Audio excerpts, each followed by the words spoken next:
bir akşamdı. Ben Ankara'dan İstanbul'a yeni gelmiştim. En öndeki otobüs bizdik galiba. 10-10 çeyrek gibiydi saat.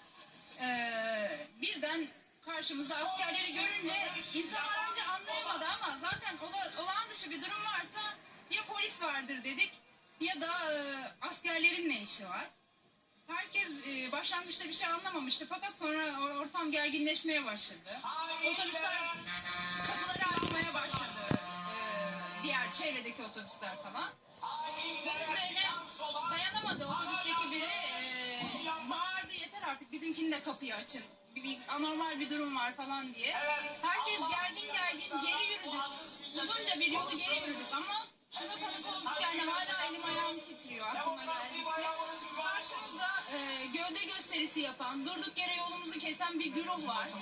Yani neye uğradığımın hala farkında değilim. 2 gün tanımadığım birinin evinde kaldım. Yani doğrudan tanımadığım birinin evinde kaldım. Siz orada köprüde mahsur kaldıktan sonra geri döndünüz. Geri döndüm. Kadıköy'e kadar yürüdüm. O kalabalık bir güruhla Kadıköy'e kadar nokta atacak kadar yer yoktu. Araçlar geri dönemiyordu zaten.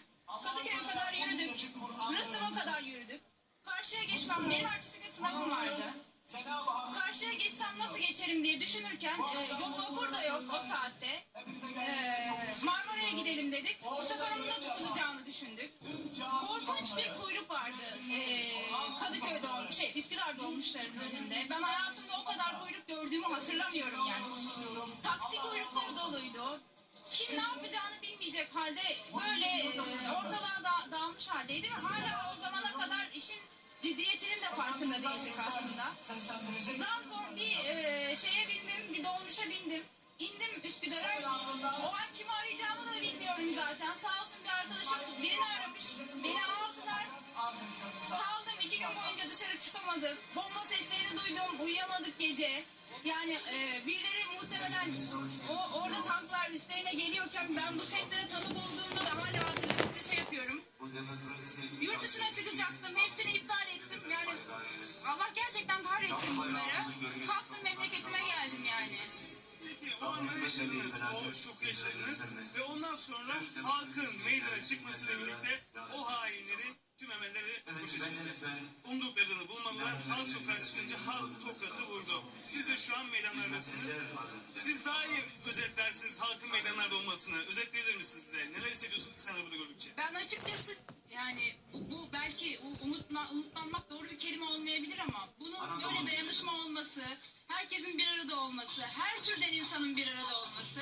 Çünkü ertesi gün bambaşka bir dünyaya uyanabilirdik ve insanların bunun bilincinde olması bence ülke geleceği açısından umut verici.